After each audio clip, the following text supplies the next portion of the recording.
Might check 1 2. Might check 1 2. Welcome back in 365 Sports on Friday. Hope you enjoyed all of the coverage that we had from Big 12 Media Days. It's not bonus coverage, it's just stuff we could not do, Garrett, while we were there. It was crazy, especially yesterday between about, I want to say, 10:45 and 12:30. Madness. We just, rotated them through. So it was... We actually thought they were going to stop serving lunch before we got done. So, fortunately, we got to eat because we got to have the Jerry Jones macaroni and cheese, which I know most people won't be able to. You don't do macaroni and cheese? I'm not touching macaroni and cheese. Oh, my gosh. Well, the Jack and I had a fiasco. The Jerry Jones macaroni and cheese is legendary. It's truffles. It's creamy. It's got this crispy, like, breadcrumbs on top. It's absolutely magical. Most people won't ever get to have it, because it's kind of just a media specialty. I don't know why he doesn't serve it and charge $26 at the stadium, but he very well could. But this is the top 5 things Oklahoma State must do to win the Big 12.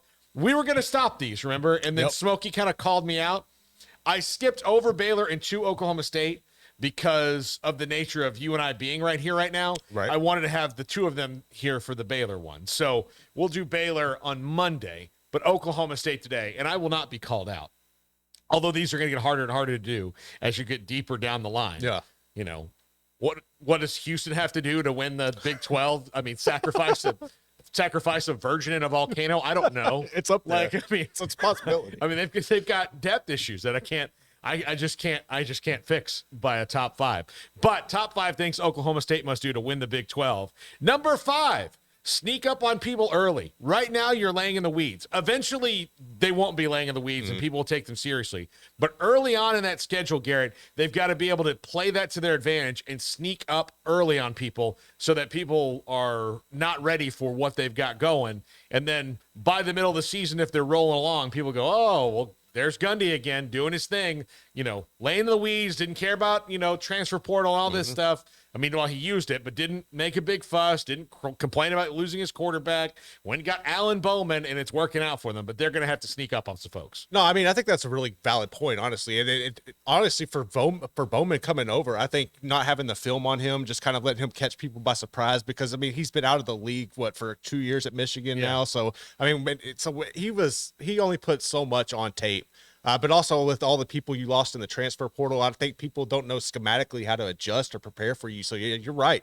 And take advantage of it early on, because later on in the season, I mean, you don't know how it's going to fall. Yep. Number 4, find new playmakers. Look, they've lost wide receivers. They've lost running backs. I could go on and on and on, but like in the stretch of time, one of their top 2 running backs is gone. He's at Baylor now. Yep.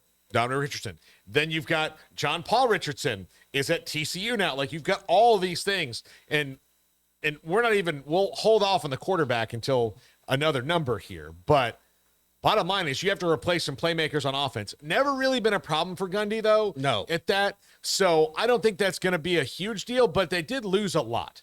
No, they did, but I also think it helps when you have a guy like Brendan Presley coming back. Like, he's – but the catch-22 is everybody's going to guard it, right? He's probably going to get double-teamed on every play. But also, like Ollie Gordon, I think what he can bring from the running back position will help them out as well. And not just from, like, running the ball. I think he does well as catching out of the backfield. But it's going to be interesting to see how they focus that and put everything together. But at least having them there to kind of, like, stem the tide will help. But, yeah, they lost so much last year, man. Absolutely. Number 3, adjust to the new DC quickly. Bryan Nardo is the new defensive coordinator. And unless you are a strict follower of Gannon University in Erie, Pennsylvania, you have probably not heard of Bryan Nardo. But he was an excellent defensive coordinator at the Division II level.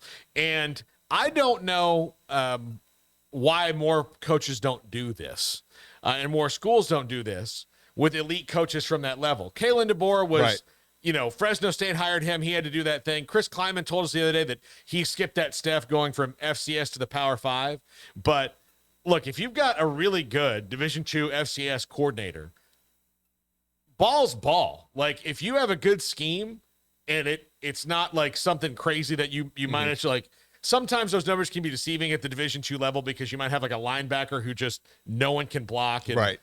Like when Jared first was at Albany, the numbers are probably inflated because here's a guy who's going to be a top 5 pick in the draft that, it's men. He's men and likes boys. So so that's going to throw your numbers off. But if you've got evenly matched players across the board and your scheme is what's doing it, then I think you should. But that's going to be something they have to adjust to, and they have to adjust to it. And Bryan Nardo is going to have to adjust to the speed he's got coming at him. No, that's a good point, but I also think it helps too. Like, and I know it's different when you're looking at head coaches and versus coordinators, but when you see guys like, or for just in the Big 12 alone, think about like Joey McGuire was a high school guy and he's having success as a head coach. You have Leipold, what he's been able to do at Kansas in such a short time. Kleiman, you mentioned there as well, and then you have guys like Jeff Traylor. I think you bring up a good point that when ball is ball, and if you're showing that you can have success at those levels with lesser talent, then you bring them in and you give what the people like Mike Gundy and them can bring on to the campus. I think you put that with the skill set with the scheme, it's a totally different ballgame. Yep. Number 2, this one we don't even have to talk about this that much.